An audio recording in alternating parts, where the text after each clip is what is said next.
Gove. It's Thursday morning and I can't feel my fingers, but I'm burning through the numbness with rage for the scabs inside. And on his way in, that jumped up new thing in PE, only here on work experience, stopped to say to me, "Oh, come on Janine, it's not 1983. Picket lines mean nothing but frumpy-faced lefties waving copies of The Guardian over bins." And then he went in. I could be his mother. Stuff that, I'd probably be his grandmother.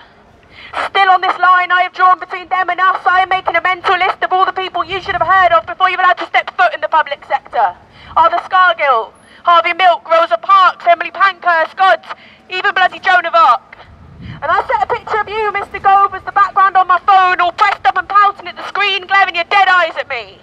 Because there are some times on Friday's period 5 with 45 minutes less to go and not one member of Year 11 has taken off their coats and they don't seem to care or even know they have got 6 weeks left until their final exams. And this really is their last chance. They have ballsed it up every step until here, and when I try and engage them in rational discussion about this problem, they say they don't care. And why would they? I don't blame them. Not when you lot in power got to their families 3 generations ago. Divided and conquered, belittled and humiliated until no family on that street was left with a work or pension or 1 ounce to get up and go. It's on those days, Mr. Gove, when I remove myself from the classroom and take a minute in the stationery cupboard alone and scream through my teeth at your stupid face on my phone, 4 levels of fucking progress. And if it was just this one class, it'd be a breeze. But this is 5 classes a day, 13 different lessons a week. That is 325 pairs of eyes that I have to drag through your dark ages dated curriculum. And some of those are bright-eyed. They are keen as hot chips and they are a pleasure to teach.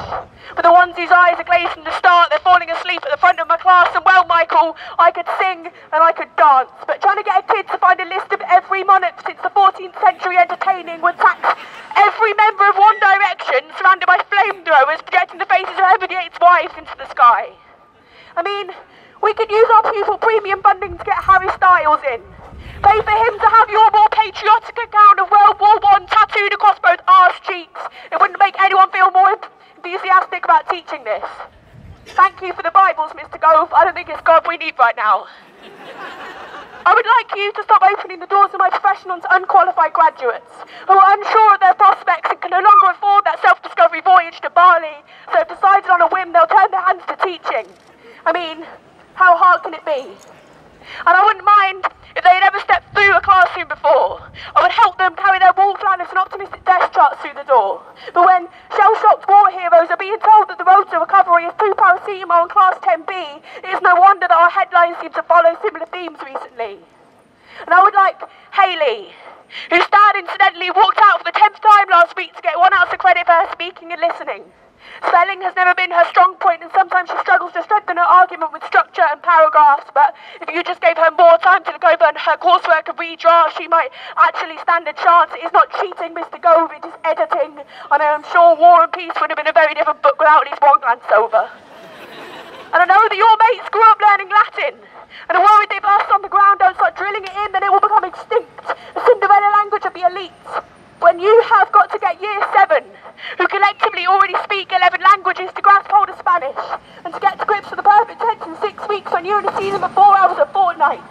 Yes, it was meant to be 9, but the lower level ones are after English and maths intervention, and the gifted and talented are having a raising aspiration speech about getting into Cambridge, so you were left with the ones in the middle, sitting there, looking at you, knowing they are nothing more than distinctly average.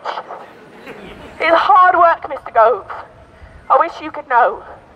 Because I am trying to empathise with that chip on your shoulder, but you never made it to Eton. You never got to learn the slang or chase the new boys down the corridor, whipping them with wet towels. I am sorry that the only incriminating photo of you in the media wasn't with a prostitute on your lap and coke up your nose, but on a picket line in Aberdeen with other beardy, normal-looking blokes. I am seeing things from your side, and honestly, I sympathise. But now try seeing them from mine. The sun's going down, leaving the school in darkness, and we are going home passing cars carrying passengers who are done for the day, can put their work out their heads and open a bottle towards their partners. We sit up marking, give our own kids enough attention to fend off the guilt, then open our planners, work out who is not making progress fast enough. Write a list and action plans for each kid who just doesn't seem to get it. Despite lessons to suit every learning style, revision sheet summaries, break-time meetings, resources catch-ups, one-to-ones, phone calls home, and finally, as a last straw, that clip from Blackadder just to get him to remember what the trenches were for.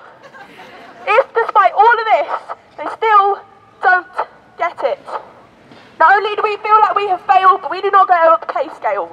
We don't get that bit extra we were going to put towards a holiday. And you probably think that we don't deserve that anyway. But you just tried doing this 7 days a week, 18 hours a day. Yes, the weekends we're not teaching, but with the workload it feels much the same.